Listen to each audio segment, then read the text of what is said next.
Hey guys, Fizzle here again, and welcome to another episode of Depression Quest. I know hasn't been that long since I uploaded a video, but I've just really been wanting to get back into the story. I really like the writing is really gripping and really pulls you into the story and makes you feel like you're part of it, especially the way you have to choose your option of what to do next. But yeah, it's early morning and I'm trying to upload more videos, so I just figured before I have to go run errands with my wife, I would just hop on here and do a quick Depression Quest video. So here we go. You've allowed Amanda, an old friend from school that is in town for the weekend, to talk you into leaving the house for coffee and catch up. Meet her in a small cafe and talk about what you've been up to since you've last seen each other. And you can't help but feel like they are a lot more accomplished and interesting than you are while listening to them talk about their life after school. When it's your turn to brief them on your activities, you feel anxious and ashamed and give a very abbreviated version.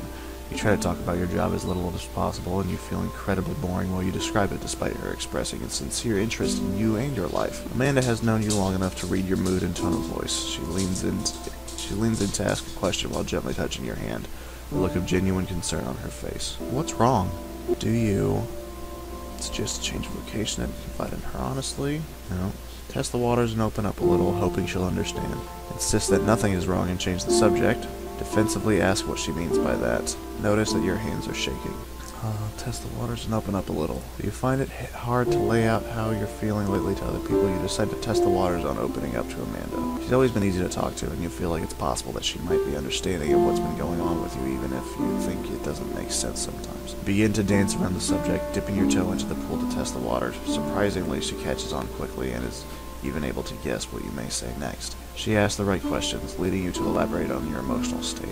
You apologize profusely the entire time, feeling like you're being obnoxious, but she reassures you that you aren't burdening her. Amanda reveals to you that her mother suffers from clinical depression, and that she has spent many nights talking her through very similar feelings. She mentions that therapy and medication have helped her tremendously, and suggests you give it a try. You fight it and feel somewhat like a charity case, but she tells you that she'll get the number of her mother's therapist and email it to you as soon as she can. Afterward, your conversation drifts back to small talk and shared hobbies, and you spend a pleasant afternoon together. For the rest of the day, you find yourself wondering if therapy or medication can really help you. If you have an illness or are simply complaining too much and remember horror stories you've heard about antidepressants. You're not sure about what you'll do if she remembers to email you the number for the therapist, and you secretly hope that she'll forget about it so you can avoid dealing with it at all. It's a glaringly sunny Monday, and one of the few days that your brother Malcolm is in town and free long enough for you to actually see each other. You have a dental appointment that day, but you make plans for him to pick you up afterward. Your appointment takes a little longer than expected because your dentist tells you that you've started grinding your teeth in your sleep to a worrying degree.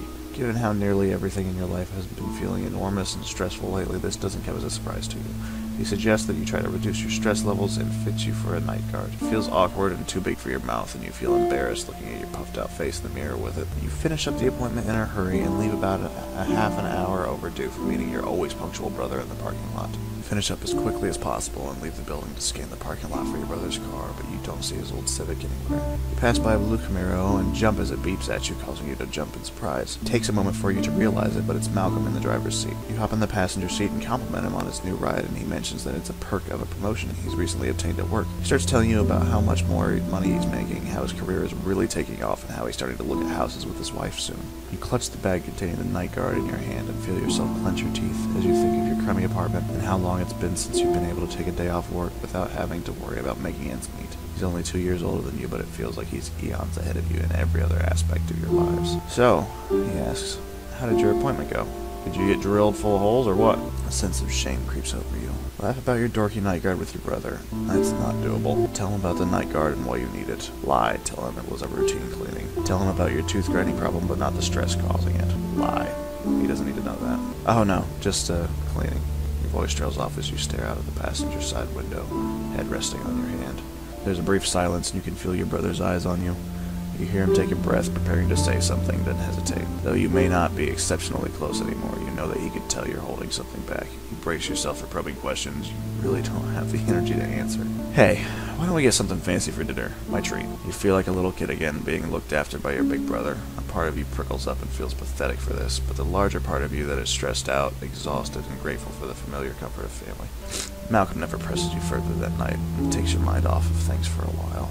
Well guys, there's another episode of Depression Quest, and I hope you enjoyed it. I hope it's been an eye-opener for a few new watchers. Don't forget to hit the subscribe button down below if you want to see more, and like me on Facebook, follow me on Twitter for updates on what I'm doing, what's coming out soon, and all that good stuff. Again, thank you for watching, and I will see you guys next time.